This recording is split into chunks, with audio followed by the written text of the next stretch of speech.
Assalamualaikum warahmatullahi wabarakatuh. Salam sejahtera bagi kita semua. Hari ini kita akan membahas satu materi yang sangat penting dalam proses bimbingan dan konseling. Sebelum itu saya izinkan memperkenalkan diri. Saya Baru Hanif dengan NIM 2401121, program studi bimbingan konseling IKIP Siliwangi. Hari ini kita akan membahas suatu materi yang sangat penting nih dalam proses bimbingan dan juga konseling, yaitu mengenai keterampilan dasar dan bimbingan konseling. Nah, keterampilan ini merupakan fondasi utama yang harus dimiliki oleh setiap konselor agar mampu menciptakan hubungan yang empati, produktif, dan bermakna dengan konselingnya. Setiap keterampilan memiliki fungsi dan makna tersendiri yang bila dipadukan secara tepat dan membentuk alur konseling yang menyentuh dan juga transformatif. Di antaranya yang pertama ada attending nih. Attending adalah keterampilan awal dalam konseling yang mencerminkan kesiapan, perhatian penuh dari konselor kepada konselingnya, sikap tubuh terbuka, kontak mata, serta nada suara yang tenang menunjukkan bahwa konselor hadir sepenuhnya untuk mendengarkan. Keterampilan ini membangun rasa aman dan kepercayaan dalam hubungan sesi konseling. Yang kedua ada silence nih. Nah, silence ini merupakan keterampilan di mana kita diam dalam konseling, bukan berarti pasif. Sebaliknya, silence adalah jeda yang disengaja yang memberi ruang bagi konseli untuk berpikir, merasakan, dan menyusun jawaban. Keheningan ini membantu memperdalam makna percakapan dan memungkinkan refleksi emosional yang lebih dalam. Nah, selanjutnya ada minimal encouragement atau dorongan minimal. Nah, dorongan minimal ini adalah sinyal verbal atau nonverbal yang sederhana seperti ya, atau anggukan kepala. Nah, meskipun singkat, respon ini berfungsi untuk mendorong konseli melanjutkan cerita dan merasa bahwa ia sedang didengarkan. Lalu yang keempat ada paraphrasing. Nah, paraphrasing ini adalah teknik mengulang kembali isi cerita konseli dengan kalimat konselor sendiri. Tujuannya adalah memastikan pemahaman yang akurat dan menunjukkan bahwa konselor betul-betul memahami isi pesan yang disampaikan oleh konseli. Selanjutnya ada reflecting feeling. Seperti refleksi perasaan adalah upaya untuk memantulkan kembali emosi yang dirasakan oleh konseli, baik yang tersurat maupun yang tersirat. Nah, dengan ini konseli merasakan perasaan dihargai dan divalidasi, serta lebih mampu memahami emosi dirinya sendiri. Selanjutnya ada summarizing. Nah, summarizing adalah merangkum. Nah, merangkum ini digunakan untuk menyatukan poin-poin penting yang telah dibahas. Ini bisa dilakukan di akhir sesi atau saat berpindah topik. Nah, summarizing ini membantu konseli melihat ketertarikan antar pengalaman dan memperjelas arah suatu percakapan. Selanjutnya ada clarifying nih. Nah, clarifying ini sangat penting ketika konselor merasa ada informasi yang belum jelas atau membingungkan, dengan bertanya secara lembut dan juga terbuka. Konselor juga membantu memperjelas makna dan maksud dari pertanyaan konseli. Oke, selanjutnya ada focusing nih. Dalam proses konseling, seringkali konseli berbicara tentang banyak hal sekaligus. Keterampilan focusing ini membantu mengarahkan konseli untuk memilih isu utama yang paling perlu dibahas atau yang paling penting untuk dibahas secara mendalam di sesi tersebut. Lalu ada questioning. Nah, bertanya adalah teknik dasar namun sangat penting. Pertanyaan terbuka mendorong eksplorasi mendalam, sedangkan pertanyaan tertutup berguna untuk memperoleh data yang spesifik. Pertanyaan yang baik dan harus sensitif, tidak menghakimi, dan juga tidak membimbing, dan juga membimbing refleksi. Lalu ada interpreting. Nah, penafsiran adalah proses konselor memberi makna terhadap pola atau hubungan tertentu dalam cerita konseli. Teknik ini membantu konseli menyadari dinamika internal yang mungkin belum disadari sebelumnya, seperti konflik batin atau mekanisme pertahanan diri. Lalu selanjutnya ada confronting nih. Confronting adalah eh, dalam sesi konseling ini bukan bersifat agresif, melainkan suatu cara untuk menunjukkan ketidaksesuaian antara kata dan tindakan atau antara dua pernyataan konseling yang bertentangan. Tujuannya adalah mengajak konseling menyadari inkonsistensi untuk berkembang. Lalu selanjutnya ada informing. Informing ini memberi informasi dilakukan jika konseling membutuhkan pengetahuan objektif tentang sesuatu, misalnya prosedur administrasi, teknik relaksasi, atau fakta psikologis. Namun, konselor harus berhati-hati agar tidak berubah menjadi menggurui. Selanjutnya ada reassuring nih. Reassuring ini adalah memberikan dorongan emosional dan harapan kepada konseling, terutama dalam situasi krisis atau stres berat. Konselor menenangkan dengan cara yang empatik dan realistik, tanpa meremehkan perasaan atau masalah konseling. Lalu ada giving feedback nih. Umpan balik merupakan tanggapan atau refleksi dari konselor terhadap perilaku, sikap, atau kemajuan konseling. Feedback harus disampaikan dengan penuh hati, objektif, dan fokus pada pengembangan, bukan pada penghakiman. Ada directing nih. Selanjutnya ada directing. Mengarahkan adalah memberikan struktur dan arahan ringan dalam sesi agar percakapan tetap produktif dan tidak melebar. Directing ini diperlukan agar waktu sesi dapat dimanfaatkan dengan efisien tanpa menghilangkan ruang ekspresi konseling. Lalu ada leading. Leading adalah keterampilan mengajak konseling menuju eksplorasi lebih dalam atau tindakan konkret. Konselor tetap menggunakan otonomi konseling, tetapi secara halus membimbing ke arah pemahaman atau solusi. Selanjutnya ada modeling nih. Modeling artinya konselor menjadi contoh nyata bagi si konselingnya, baik dalam ekspresi emosi sehat, ketulusan, atau keterampilan komunikasi. Perilaku konselor menjadi cerminan bagi konseling dalam belajar bagaimana merespon kehidupan secara sehat. Lalu ada reinforcement. Reinforcement adalah penguatan atau bentuk pujian atau pengakuan terhadap usaha dan perubahan positif yang dilakukan konseling. Nah, teknik ini bertujuan membentuk motivasi dan membangun keyakinan konseling terhadap dirinya sendiri. Yang terakhir ada terminating. Nah, terminating ini yaitu teknik mengakhiri sesi.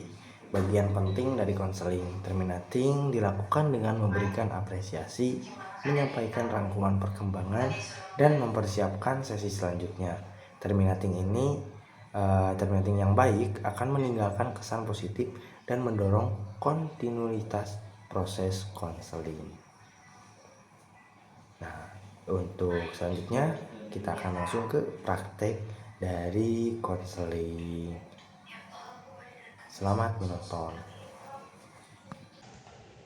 Hai Ahmad, halo. Gimana kabarnya hari ini?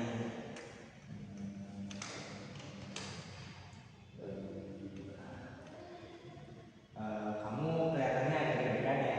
Gak apa-apa kok, wajar banget. Kita ngobrol santai-santai aja. Aku tuh bingung kok mau mulai dari mana dulu.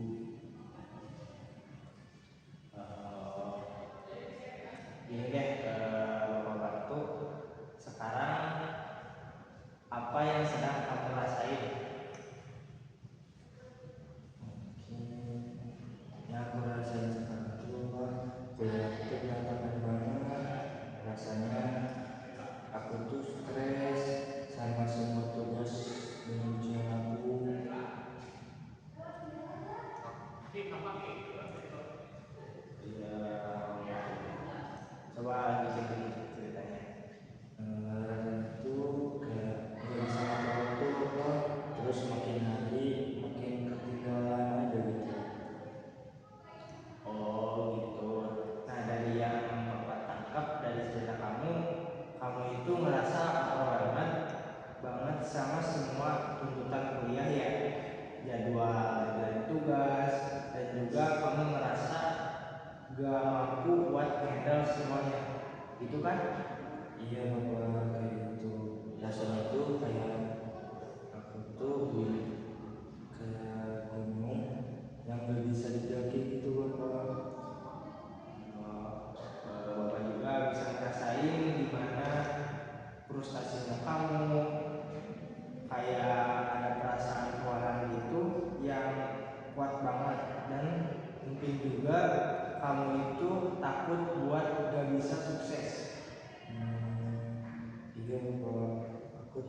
karena gagal orang tua aku udah banyak berkorban buat biayain kuliah aku.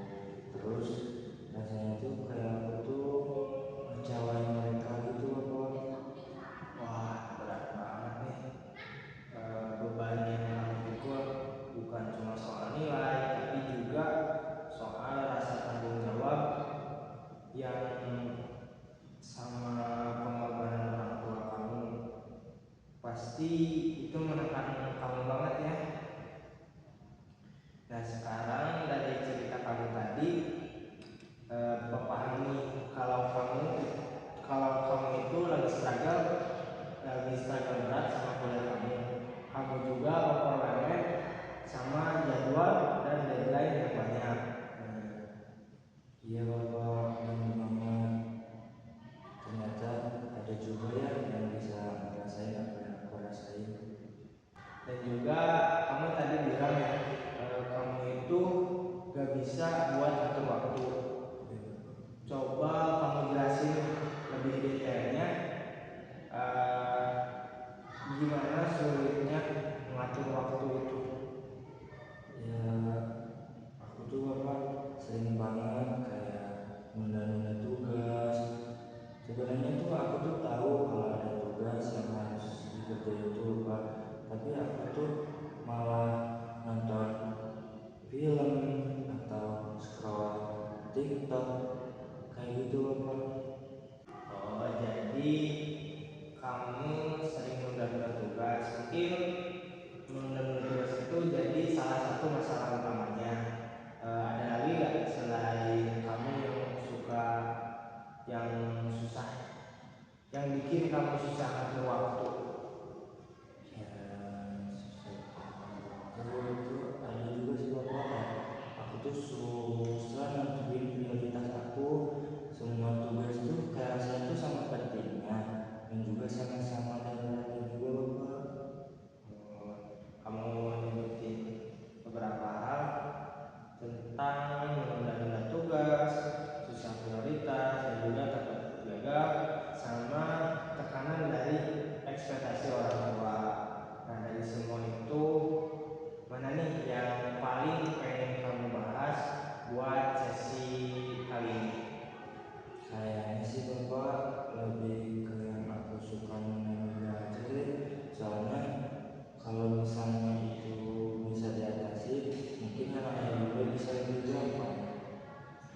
Mantap nih, pilihan yang bagus buat sekarang. Karena emang sih, menunda-nunda tugas itu bisa jadi kunci buat mengatasi masalah yang lainnya. Biasanya kapan kamu mulai menunda-nunda tugas, atau ada pola tertentu gak? Ada sih Pak, kayak biasanya tuh kalau tugasnya tuh kayak terlalu susah, terus terlalu banyak. Nah di situ tuh aku tuh langsung overwhelmed gitu loh Pak, kayak terus nganggur gitu aja. Oh, iya, iya, iya. Lalu apa yang kamu pikirin pada saat kamu dapat tugas yang susah, yang gede, yang banyak? Apa yang kamu pikirin? Mungkin kayak aku suka ngebatin gitu Pak, kayak aduh ini susah banget, pasti gak bisa. Kalau itu kayak ini bakal makan waktu berjam-jam buat beresinnya. Jadi mending nanti aja deh. Nah, itu kan apa yang kamu pikirin saat kamu dapat tugas yang banyak. Terus sekarang apa yang kamu rasain setelah kamu menunda tugas tersebut? Kayak awalnya tuh lega sih Pak, tapi habis itu kayak muncul rasa bersalah, terus kayak stres juga ke akunya Bapak. Oke, dari pola yang kamu ceritain, kayaknya ada siklus yang terjadi nih. Gimana menurut kamu? Kayaknya sih iya sih Pak, kayak ada siklus itu, tapi aku nggak pernah ngelihat dari sudut pandang itu. Bener banget nih.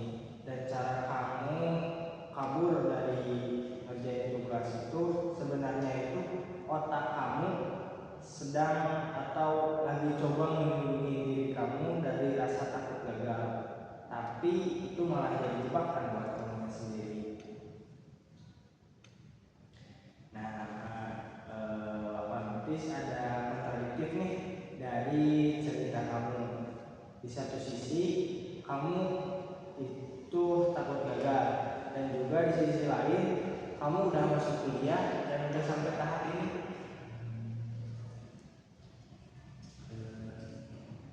Aku nggak pernah mikir sampai ke sana Bapak. Terus kamu tadi juga bilang semua tugas itu penting, tapi beneran semua deadline-nya sama atau ada juga? Enggak sih Bapak, cuman ada yang deadline-nya lebih dekat, terus ada juga yang bobotnya itu lebih berat. Ahmad, Bapak mau share nih, share info terkait menunda-nunda waktu. Sebenarnya menunda-nunda mengerjakan tugas itu merupakan hal umum yang biasa terjadi di kalangan mahasiswa seperti Ahmad ini. Kirain saya itu Pak cuma saya doang kayak gini. Enggak, menunda tugas itu biasanya soal gimana kita ngadepin emosi negatif, bukan tentang malas gitu. Dan juga ada teknik-teknik yang bisa bantu kamu buat ngatasin masalah menunda-nunda buat ngerjain tugas ini. Bapak juga pengen Ahmad tahu kamu Ahmad itu nggak sendirian, dan juga kamu udah ambil keputusan atau langkah yang bagus dan juga penting dengan datang ke sini. Jadi itu nggak sendirian nih Pak ya. Sama sekali enggak. Ini bukan soal lemah atau enggaknya, tapi pola yang bisa diubah, kamu pasti bisa.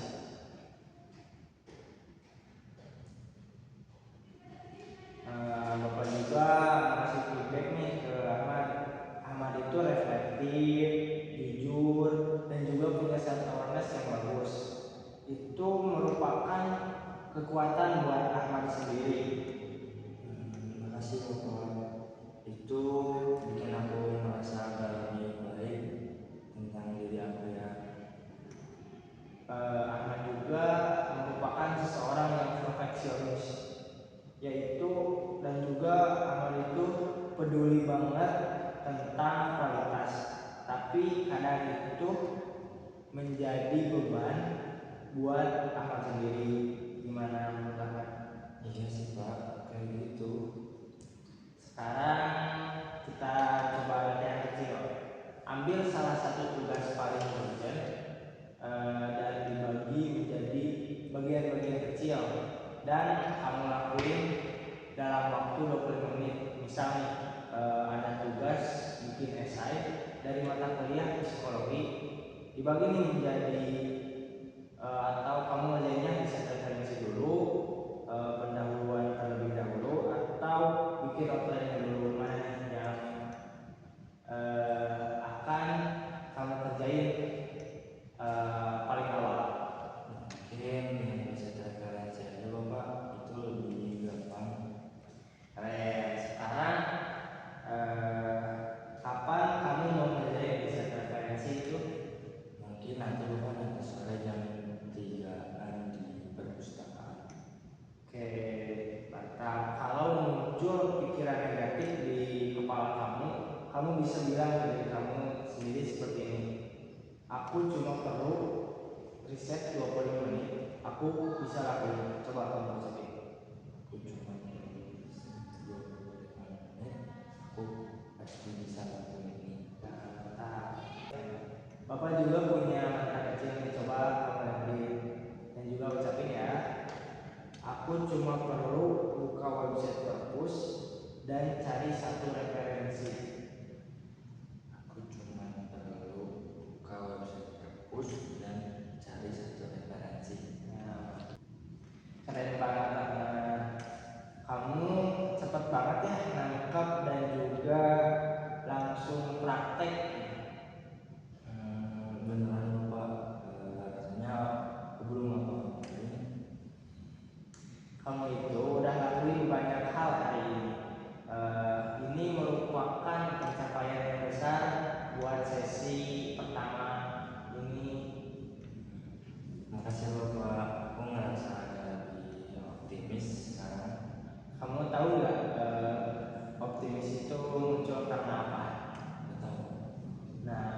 itu muncul karena kamu ambil suatu tindakan nyata.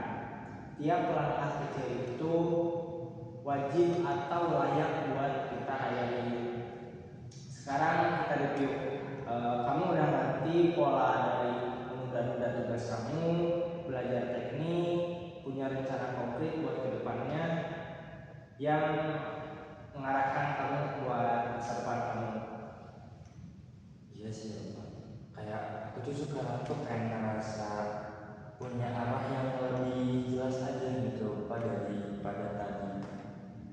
Berarti tugas kamu minggu ini yaitu melakukan atau mencari riset referensi jam 3 di perpus. Minggu depan kita cek lagi ya. Boleh Bapak, makasih banyak Bapak buat hari ini. Oke, sama-sama. Kamu udah punya semua kemampuan yang kamu butuhin. Sampai jumpa di minggu depan ya.